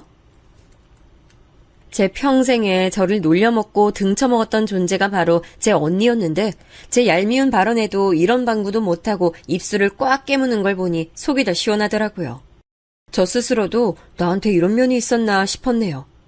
이 모든 걸 가능케 한 존재가 바로 제 아들이라는 건 아주 명확했습니다. 저는 날이 갈수록 아들을 더 아끼고 위해줬죠. 참고로 친정 언니는 그 이듬해에 셋째를 가졌는데 또 딸을 낳았습니다. 그 이후로 자기 시댁에 잘 안 가게 됐다고 하더라고요. 전 반면에 비록 편하진 않지만 제 아들이 이제는 있었기 때문에 어렵지는 않는 심정으로 시댁을 꽤 자주 가는 편이었어요. 갈 때마다 시댁에서 제 아들을 무척 반겨줬고요. 그런 나날을 보내며 저는 생각했죠. 아, 이제서야 결혼 생활을 하는 기분이 나고 사는 맛이 난다고 말이죠. 둘째를 생각한 적도 있었지만 남편과 상의한 끝에 가지기로 했을 때는 바람처럼 결과가 따라주지 않았어요. 그래서 이때 잠시 포기를 했었고 시간이 좀 더 지나서 다시 둘째 생각이 들었을 때 그때는 이제 병원부터 가봤는데 남편이 나이가 있는 만큼 활동성이 꽤 많이 떨어진다는 소견을 받았습니다. 제가 자궁 쪽이 살짝 약한 편이기도 해서 저희 부부는 고심하다가 둘째를 영영 포기하는 쪽으로 가닥을 잡았어요. 아들에게만 올인하기로 결심하기로 마음먹었죠. 어느덧 아들이 중학교 입학을 했을 때였는데 시아버지께서 돌연 쓰러지셨어요. 혈관 질환 때문이었는데 상태가 좀 좋지 않아서 병원에서 주의 깊게 살피면서 입원 생활을 하셨습니다. 제가 또 이때 아들의 위험을 느꼈습니다. 시댁 식구들이 많이 모인 병실에서 주말 낮 시각 제가 아들을 데리고 들어섰는데 단박에 시아버지 표정이 환하게 변하는 게 보였어요. 우리 손자 왔구나. 우리 집안의 미래. 아이, 다들 저리 좀 비켜. 우리 손자 가까이 와야 되니까. 아유, 우리 귀염둥이 하래비한테 어서 와봐. 하래비가 우리 손자 용돈 주려고 기다리고 있었어. 손녀 한 트럭보다 손자 한 명을 중하게 여기시는 시아버지의 태도가 그 손자의 엄마인 저로선 무척 반가웠던 게 본심이었습니다. 저는 아들이 대견하고 기특해서 견딜 수가 없었어요. 잿빛이었던 제 인생에 처음 내리쬐은 밝은 빛이 바로 제 아들이었습니다. 시아버지께선 그때 무사히 퇴원을 하셨지만 이듬해에 돌아가셨어요. 질환은 이길 수 없는 모양이었죠. 아직 시어머니께서 멀쩡히 살아계시기 때문에 이때 섣불리 재산 이야기는 안 나왔고요. 그런데 제 아들이 고등학교를 입학한 직후 시어머니께서 저희 식구를 따로 부르시더라고요. 그 양반이 아무래도 딸보단 아들, 손녀보단 손자 이렇게 위하는 양반이었으니 나도 그 뜻을 따르는 게 맞는 것 같네. 일부를 몰래 따로 증여해 줄 거니까 그렇게들 알고 있어. 정말이세요? 감사합니다, 어머님. 어렵게 결심하셨을 테니까 사양하지 않고 감사하게 받아서 유용하게 잘 쓸게요. 시어머니의 놀라운 결단에 감격한 제가 거듭 인사를 드렸어요. 그런데 옆에서 남편은 마치 당연한 소리를 들었다는 표정으로 덤덤하기 짝이 없었고요. 뒤편의 아들은 지루한지 하품이나 날리고 있었습니다. 감사 인사를 드리는 사람은 끝까지 저 하나였네요. 지금 생각해보면 정말 놀라운 사실은 제 아들이야 손자니까 그렇다 치고 제 남편에게 시어머니께서 아무런 따끔한 지적도 안 하셨다는 겁니다. 그만큼 아들에겐 관대하신 분이었다는 의미겠죠. 저는 시어머니의 관대하지 못한 면모를 많이 접했던 사람으로서 지난 서름이 다 씻겨내리는 듯한 감동을 맛봤어요. 감개무량하더군요. 아들을 낳아서 천만다행이라는 생각을 또 한 번 했습니다. 세월이 더 흐르면서 품 안의 자식은 어느덧 장성했고 사회생활을 하겠답시고 번듯한 직장을 다니더니 어느새 결혼을 입에 올리더군요.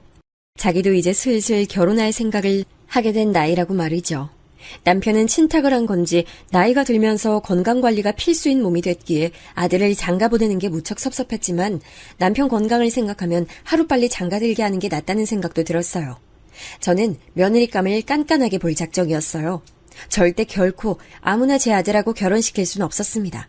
그래서 아들이 결혼하고 싶은 여자라면서 처음 며느리를 데려왔을 때 제가 눈에 불을 켜고 허점이 있나 찾아봤어요. 우선 인상이 참하더군요. 수려한 맛은 없어도 수수한 매력이 있었어요. 키는 보통이라 괜찮았는데 몸이 꽤 마른 듯해서 이건 좀 걱정이었고요. 그런데 제가 딱 눈치로 보건대 왠지 제 아들이 몸 아려운 강아지처럼 옆에서 어쩔 줄을 몰라 하는 기색이었어요. 캥기는 지점이 있다는 뜻이었죠. 이윽고 며느리가 자기 가족 얘기를 꺼냈을 때 저는 아들이 왜 그런 기색을 내보였는지 바로 알 것 같아졌습니다. 며느리의 가족은 이상적인 그림에서 벗어나 있었기 때문이에요. 저희 부모님은 제가 중학교 1학년 때 이혼을 하셨어요. 그 이전에도 별거는 좀 하셨었고요. 네? 이혼? 아니 잠깐, 아가씨는 저희 아들처럼 외동이라고 하지 않았어요? 그럼 그 나이에 부모 이혼을 겪으면서 아픔을 함께 나눌 형제자매도 없었겠네요? 학교에서 친구는 좀 있었어요? 솔직히 말씀드리자면 별로 없었어요. 2년 사이에 전학을 3번이나 갔었거든요. 부모님하고 이사 다니느라 그렇게 됐어요. 그 바람에 친구를 사귀기가 쉽지 않았습니다. 부모님의 사이가 좋지 않으셔서 자주 싸울수록 저는 눈치 보느라 점점 조용하고 소극적인 성격이 됐어요. 그래서 새로운 친구들에게 먼저 다가가기도 어려웠고요. 저런, 그런 사연이 있었군요. 그럼 부모님이 이혼을 아예 하신 다음에는 누구하고 살았어요? 모친? 아니면 혹시 부친? 두 분 다 아니에요. 저는 큰 고모 댁에 가서 지냈고요. 고등학교 졸업한 이후엔 이모부의 도움을 받으며 지냈어요. 부모님은 각자 재혼을 하셔서 두 분 다 절 맡으시길 어려워하셨어요. 세상에. 아유, 무슨 이런 경우가 다 있어요? 외롭고 힘들었겠네. 진짜로 의지가 되는 곳이 없었을 테죠? 나도 똑같은 상황을 겪어보진 않았지만 그게 뭔진 알아요. 의지할 곳 없고 진짜 내 편이 없는 것 같아서 방황하는 그 심정. 맞아요. 제가 딱 그랬어요. 그래서 저는 제가 늘 뿌리 없는 나무처럼 느껴졌어요. 그러다가 오빠와 연애를 하게 되면서 마음의 안정을 찾게 됐고 결혼까지 꿈꾸는 단계로 왔네요. 너무 부족한 면이 많은 저라는 걸 알고 있어서 부끄럽고 죄송합니다. 고개를 푹 숙이는 그때 며느리의 정수리만큼 그 순간 세상에서 측은해 보이는 건 없었어요. 솔직히 말해서 전 며느리가 마음에 들지 않았어요. 안타깝고 안쓰럽고 그건 분명히 저도 공감했어요. 그러나 왜 하필 이런 사람이 내 아들의 배우자가 되어야 하는가, 이런 것에 대한 불만이었죠. 멀쩡한 사람이어도 탐탁지 않을 판국이었는데 가정 배경에 결함이 있는 사람이라니. 게다가 금전 상황도 역시나 여유롭지 못했고요. 하지만 아들이 저를 너무 애처로운 눈으로 바라보고 있었기에 그걸 실망시킬 수가 없었어요.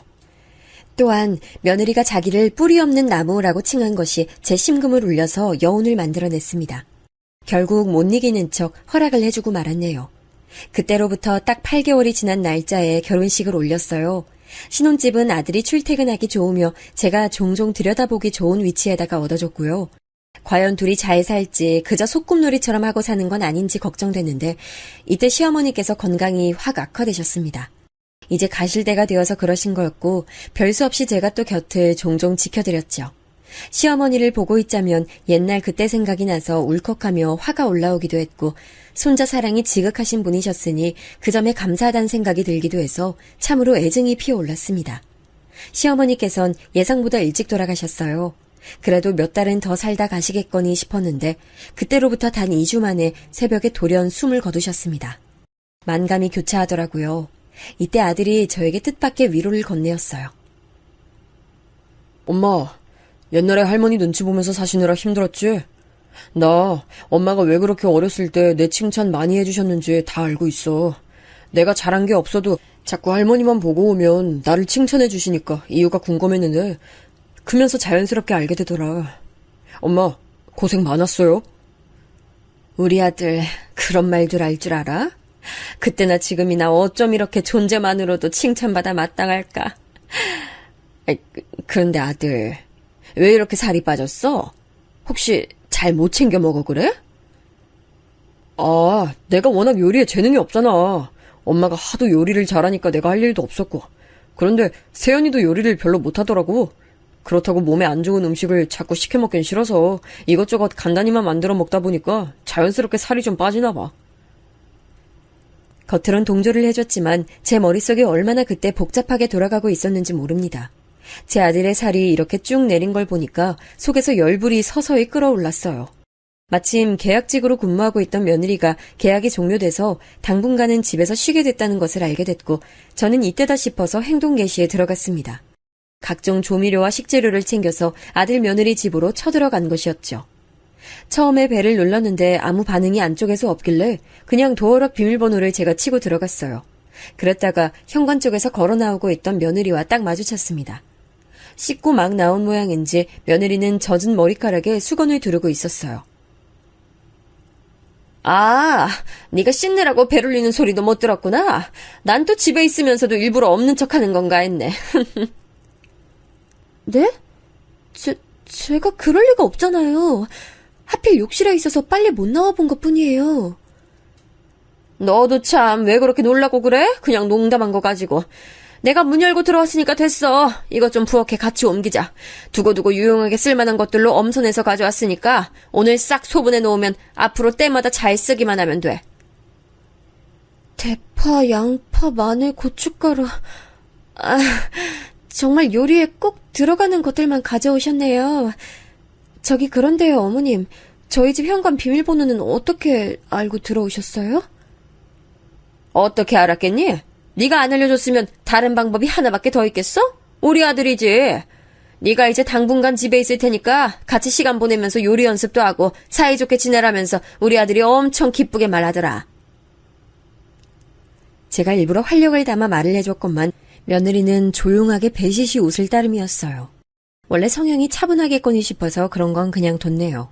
같이 식재료를 잘게 썰어서 소분한 뒤 냉동실에 보관하는 작업을 하는 와중에도 저만 이러쿵저러쿵 떠들었을 뿐 며느리는 조용했어요. 경청은 하는 것인지 제가 지시를 하면 곧잘 따르더라고요. 그리고 제가 요리도 한번 시켜봤죠.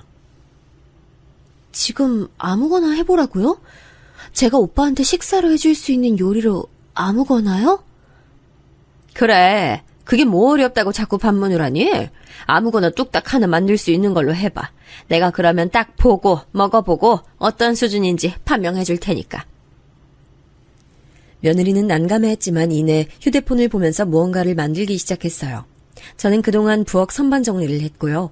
신혼집인데도 그 사이에 뭔가 식기들의 정리가 고르지 못하게 된 것에 제가 탄식을 하며 싹 새로 정리를 했는데 그게 민망했는지 며느리가 어색하게 웃더라고요. 이윽고 며느리가 만들어낸 요리를 봤는데 웬 참치 통조림으로 고추장과 쌈장 등이 혼합된 특이한 양념장을 만들었더라고요. 얘 세연아, 너 이게 뭐니? 요리를 아무거나 하나 만들어 보라니까는 웬 양념장이야? 아, 이게 요새 엄청 유행하고 있는 양념장인데요. 그 어떤 쌈에 싸 먹어도 맛있어서 밥도둑이에요. 물론 그냥 밥하고만 비벼 먹어도 맛있고요. 유행? 어디서 유행하는데? 네가 핸드폰으로 찾아본 인터넷에서? 이거랑 먹으려면 어찌됐든 밥도 필요하고 쌈도 필요하고 뭐라도 필요할 텐데 딸랑 이것만 수십 분 들여서 만들었다는 게 놀랍네. 그치만 유행처럼 널리 번지고 있는 양념장인데 다른 반찬이 딱히 없어도 돼서 저는 이걸로만 몇 끼를 연달아 먹어도 된다고 생각해요. 며느리가 풀이 죽어서 웅얼거리는 소리를 듣고 제가 기함을 했네요. 이까짓 걸로 몇 끼를 연달아 먹는다니 어디 교도소 급식이라도 그것보단 나을 것 같았네요. 며느리가 혼자 먹는 거라면 몇 끼를 먹든 몇백 끼를 먹든 둘 수 있었지만 제 아들이 먹을 거였기 때문에 결코 좌시할 수 없었습니다. 결국 저는 파를 걷어붙이고 나물 데쳐서 무치는 법, 기본 냉장고에 있는 재료들도 부침개에 부치는 법, 남은 재료 보관하는 법 등을 열심히 알려줬어요. 며느리는 휴대폰에 메모를 해가면서 부지런히 배웠고요. 비록 알려주느라 힘이 들긴 했어도 며느리가 잘 배우는 걸 보니까 뿌듯하더라고요. 저는 딸이 없었기 때문에 만약에 딸이 있었다면 이랬을까 싶은 생각도 들었습니다. 그리고 며칠 뒤 제가 외출을 나갔다가 동선이 그쪽하고 맞아서 아들 며느리 집에 들러봤어요. 배를 2번 누르고 나서 도어락을 제가 비밀번호 치고 들어갈까 말까 고민하고 있는 사이 문이 열렸습니다. 며느리가 부시시한 모습으로 저를 맞아줬죠. 세상에나 마상에나, 너 설마 지금까지 잔 거야? 지금 시간이 몇 시인데 해가 중천 뜬 지도 오래야. 이렇게 늦게까지 자다니 너 어제 몇 시에 잤길래 이러니? 아, 어머님 오셨어요. 그게 제가 외국에서 하는 프로그램을 보다 보니까 시차가 있어서 그게 여기 시간으로는 새벽 4시에 끝나더라고요. 아, 다 보고 잤더니 일어나는 게 조금 늦어졌네요. 아니 뭐 그런 걸 챙겨보는 게 다 있어. 너 그러면 당연하게 우리 아들 아침밥은 건너뛰었다는 거네? 그런 쓸모없는 프로그램은 대체 왜 보는 거야? 너 혼자 사는 것도 아닌데 그런 건 좀 안 보고 살았으면 좋겠네. 집에 시리얼이랑 오트밀 사다 놓은 거 있어서 오빠는 아침에 그거 알아서 먹고 출근했어요. 그 외국 프로그램은 매일 하는 게 아니고 시기가 정해져 있어서 딱 그때만 하고 끝나요. 아, 어쨌든 늦게 일어나서 죄송합니다. 아유, 내가 엎드려 절받길 하려니까 속이 갑갑해지네. 너 아직 그럼 식사도 아직이겠네? 잘 됐네. 뭐 좀 만들어 먹자. 넌 나물 한 가지만 무쳐봐. 나머진 내가 다 할 테니까. 지난번에 알려준 것도 있으니 그까짓 거 무치는 건 일도 아니라고 여겼어요. 그런데 잠시 후 며느리가 무친 나물을 먹어보는데 제가 알려준 그 맛이 아닌 거예요. 가만 보니까 다진 마늘부터 너무 통으로 듬성듬성 넣었고 나물에 물기도 꼭 짜여져 있지 않았습니다. 갈 길이 멀다 싶어서 저는 한숨부터 내쉬었죠. 만약 며느리 같은 인물이 세상 떠난 제 시어머니 같은 인물을 만났다면 그야말로 작살났을 거라는 생각이 들더라고요. 저는 연신 고개를 절레절레 흔들면서 제가 모든 요리를 다 했습니다. 밥을 먹으면서도 저는 며느리에게 부엌 살림에 대해 전반적인 설명을 해줬고요. 며느리가 주의 깊게 들어줘서 고마웠네요. 며칠 뒤 저희 부부가 아들과 며느리에게 돼지갈비를 쏘기로 한 날이었어요. 식당에 같이 둘러앉아서 이런저런 대화를 하며 고기를 굽는데 며느리가 먼저 제 눈치를 살피면서 자기가 너무 부족한 것 같다는 말을 꺼내더군요. 에이, 너무 그렇게 소심해지지 마. 세연아, 우리 엄마 요리 솜씨는 내가 보기에 전국 8도급이야. 동네 단위로는 우리 엄마하고 아예 상대가 안 돼. 이런 수준인데 네가 우리 엄마의 요리 솜씨를 못 따라가는 게 당연하지. 그러니까 따라갈 욕심 부리지 말고 차근히 배울 생각만 해. 아, 역시 어머니가 너무 뛰어나신 거지. 어쩐지 내가 따라가기가 어렵더라. 어머님, 저는 손끝이 원체 야무지지가 못해서요. 요리 솜씨를 따라잡는 건 지금은 힘들 것 같고 메뉴 하나씩 정도로만 배워 나갈게요. 아들이 싱글벙글 웃으면서 말하는데 며느리는 상당히 멋쩍다는 표정을 지으면서 말을 받았어요. 며느리 표정이 어두운 게 마음에 걸렸지만 저는 제 아들이 다정하고 사려 깊다는 것에 초점을 맞추기로 했습니다. 제 길을 살려주는 존재는 역시 아들이 최고였어요. 저는 그 이후로 몇 번 더 아들 며느리 집에 방문했다가 그때마다 며느리의 요리 실력에 갸우뚱하게 됐고 아예 그냥 제가 반찬을 직접 만들어서 가져다 주는 것으로 노선을 틀게 됐어요. 요리에 통달하는 건 나중 일이고 지금은 생긴 반찬을 적극적으로 잘 활용하면서 지내기만 해도 괜찮을 것 같더라고요. 그렇게 생각한 저는 매번 3가지에서 많으면 5가지 종류의 반찬을 만들어 아들 며느리 집에 찾아갔어요. 가짓수는 여러 개로 유지하되 양은 적게 만들어서 최대한 신선한 상태일 때 다 먹을 수 있도록 했죠. 집밥을 워낙 좋아하는 아들은 출근 전 아침과 출근 후 저녁에 제가 만든 반찬으로 밥을 먹으며 만족해했습니다. 일주일에 2번 내지 3번을 꼬박 방문했었네요. 어떤 날에는 간 김에 냉장고 청소도 제가 싹 해줬어요. 이런 굳은 일을 제가 해줘야 며느리가 편해지고 또 제가 하는 걸 보면서 자기도 배울 거라고 생각했죠. 어머나 세상에 이거 막장통 봐봐라. 응? 가장자리에 곰팡이 피기 시작한 거 보여? 그러네요. 막장에 벌써 곰팡이가 필 줄이야. 전혀 예상 못했어요. 모르고 먹을 뻔했네요. 어머님 감사해요. 제가 곰팡이가 보이는 막장을 발견했는데 며느리가 대뜸 그 통을 제 손에서 빼앗아 들더니 싱크대 쪽으로 가버렸어요. 저는 설마 싶어서 그쪽을 확인했다가 깜짝 놀랐죠. 얘, 너 지금 설마 그거 다 버리는 거야? 가장자리에 살짝 그런 거라서 싹 걷어내고 먹으면 되는 걸 그 아까운 걸 다 버려? 아유, 넌 살림을 아직도 조금도 할 줄을 모르는구나. 해도 너무하지 정말. 걷어내고 먹을 수 있는 거예요? 그렇게는 생각을 미처 못했어요. 죄송합니다. 배우거나 본 적이 없어서 상상도 못했네요. 으이그, 네가 보고 배울 만한 환경이 없었으니 그건 어쩔 수가 없었겠네. 아유, 이래서 부모가 제때 자식 교육을 시키는 게 중요한데 가정 환경이 불안정하면 어떤 식으로든 이렇게 티가 나게 돼 있어. 저는 아까운 막장을 떠올리며 혀를 끌끌 찰 수밖에 없었어요. 하나부터 10까지 답답한 점 투성이인 며느리였지만 시간이 지나면 언젠간 달라지고 발전하겠지 하는 희망을 품기로 했습니다. 며느리가 살림꾼의 면모를 갖추게 되고 아들과 사이좋게 잘 지내고 그 사이에서 떡두꺼비 같은 자식만 낳는다면 전 더 이상 바랄 게 없을 것 같았죠. 이미 버려진 막장 어쩔 수 없으니 다음엔 그러지 마. 냉장고 정리도 다 했으니까 난 가마. 땅콩 조림은 오늘 내일까지 다 먹어야 하니까 잊지 말고. 넌 음식 가리지 말고 특히나 잘 먹어야 돼. 그래야 아들을 잘 낳지. 이것저것 가리면서 새침하게 굴면 아이도 잘 안 들어서고 낳아도 딸 낳는 거야. 이게 낭설인 것 같지만 내가 보기엔 영 근거 없는 건 아닌 것 같으니까 지키면서 살면 나쁠 거 없잖아. 안 그래? 아들을 낳은 입장으로서 제가 유쾌하게 웃어젖혔는데 며느리는 작게 미소 짓는 것으로 화답을 마무리하더군요. 부디 숫기 없는 이 며느리가 제 아들하고 둘이 있을 때만은 과감하기만을 바랐네요. 속으로 한숨을 쉬며 집을 나섰던 저는 며칠이 지나고 다시 반찬을 만들어서 찾아갔어요. 아들이 이틀 전에 저에게 소고기 장조림을 먹고 싶다고 문자를 보내놔서 그걸 만든 참이었죠. 일단 벨부터 눌렀는데 응답이 없더군요. 그래서 도어락 비밀번호를 치고 들어갔어요. 그러자 안방에서 며느리가 부스스하게 나오더라고요. 또 이 시간까지 잔 거냐고 잔소리하고 싶은 욕구가 턱끝까지 차올랐는데 제가 간신히 눌렀습니다. 식탁 위에 가져온 반찬부터 내려놓고 말했죠. 일단 이거 싹 다 정리해서 냉장고에 넣어놔. 새로 산 락앤락 통들 있지? 선반에서 그거 꺼내다가 양 맞춰서 나눠 담고 예쁘게 정리 시작해. 정리요? 예쁜 정리요? 진짜 귀찮아 미치겠네. 그 애미에 그 아들인지 둘 다 사람 돌아버리게 만드는 재주들이 있네. 뭐라고? 너 방금 뭐라 그랬니? 내가 잘못 들었나? 얘 잠깐만. 너 그거 어디로 가지고 가는 거야? 정리해서 넣으라니까 그거 왜 다 쓰레기통에 냅다 버려? 야! 너 미쳤어? 잠이 덜 깼어? 상상도 못한 일이 벌어졌습니다.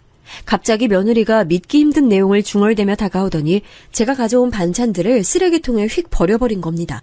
너무 어이가 없고 화가 나서 그 순간 제 머리가 핑 돌더군요. 눈에 힘이 들어가서 며느리를 쳐다봤는데 제가 움찔하고 말았어요. 저와 달리 며느리는 너무나도 평온한 기색이었고 무표정하게 저를 바라보면서 한마디 하더군요. 이딴 거 해달라고 바란 적도 없어요. 귀찮아 죽겠으니까 그냥 가세요. 가시라고요. 너 갑자기 왜 이러니? 사람이 돌변해서 이러니까 내가 어이가 없어서 상황이 안 믿기네? 못 들으셨어요? 가시라고. 꺼지라고. 제발 나가달라고. 아, 제가 무릎이라도 꿇어야 나갈래요? 며느리의 발언에 저는 속이 차갑게 식는 것을 느꼈고 일단 이 자리에서 벗어나는 게 맞다는 판단이 섰습니다. 며느리는 눈도 깜짝 안 하고 가만히 저를 쳐다보고 있었어요. 반찬 주러 갔다가 난데없이 봉변을 당한 저는 억울하게 나가야만 했습니다. 집으로 돌아가려는데 황당한 분노로 숨이 턱 막히더군요. 그래서 아들에게 장문의 문자를 전송했습니다. 제가 방금 겪은 도저히 믿을 수 없는 상황에 대해 말입니다. 도저히 아들에게 알리지 않을 수가 없었죠. 이런 무서운 인물과 제가 제 소중한 아들을 결혼시켰다니 저는 엄마 실격인 것 같아서 너무 속상했어요. 자책을 하며 하늘을 올려다보고 있는데 잠시 후 아들에게서 전화가 왔습니다. 분명 며느리의 만행에 깜짝 놀라서 화가 난 상태일 거라고 믿었어요. 그런데 아들의 목소리가 가라앉아 있더군요. 엄마, 안 그래도 내가 할 말이 있었는데 요즘 회사 일도 정신이 없고 해서 내가 엄마한테 얘기하는 걸 까먹었겠어. 세연이하고 내가 일이 좀 있었거든. 아들, 목소리가 왜 그래? 그럼 둘이 설마 싸워서 냉전 상태였어? 내가 안 좋은 시기에 세연이 심기 건드려서 아까 그 사태가 난 거야? 아니 엄마, 그것도 그건데 근본적으로 세연이하고 내가 싸운 이유는 엄마 때문이에요. 나 때문이라니 갑자기 그게 무슨 소리야, 우리 아들. 엄마 괜찮으니까 머뭇거리지 말고 정확히 다 얘기해줘봐. 나 때문이라니. 나 때문에 부부싸움을 해온 거야? 엄마가 자꾸 집에 불쑥불쑥 찾아오고 집안 활보하고 아무데나 다 뒤적거리면서 참견하고 매번 잔소리 늘어놓고 이러는 것들, 세연이는 그게 너무 싫었나 봐. 워낙 예민하고 섬세한 성격이기도 해서 그걸 부담스러워했고, 난 우리 엄마가 좋은 의도로 그러시는 걸 나쁘게 받아들이지 말라면서 세연이한테 맞서느라 우리가 계속 몇 번 다퉜어. 그래도 나는 어쨌든 사랑하는 우리 엄마 편이라서 세연이가 변해야 한다고 생각했는데 이틀 전에 말다툼하다가 알아버린 거야. 세연이가 스트레스를 너무 많이 받아서 정신과 약 복용하고 있다고. 하마터면 저는 핸드폰을 손에서 떨어뜨릴 뻔했네요. 저로 인해 지난 몇 달간 참고 또 참아온 며느리가 정신과 약까지 복용 중이라는 사실은 엄청난 충격이었습니다. 손이 덜덜 떨려왔어요. 아들이 한숨과 함께 털어놓은 내막. 며느리는 불우한 가정환경을 겪었던 탓에 자기만의 공간, 안식처 이런 개념에 아주 예민한 사람이었던 겁니다. 그렇기에 제가 며느리만이 온전히 누릴 수 있는 시각에 멋대로 없이 예고도 없이 늘 쳐들어갔던 게 화근이 됐나 봐요. 이혼한 부모 양쪽에게서 버림을 받았던 며느리는 늘 인내하면서 어른의 눈치를 보고 참는 것이 능사라고 익혀왔기에 저와의 관계도 좋게 출발하고 싶어 참아왔던 모양입니다. 이젠 너무 지치고 힘들어서 세연이 다 포기하고 싶은 생각까지도 든다고 하더라. 근데 난 또 세연이가 너무 비약적인 말을 하는 것 같아서 공감이 안 가는 거야. 난 엄마의 사랑만 듬뿍 받고 자라서 솔직히 세연이의 그런 정신적 아픔을 모르겠더라고.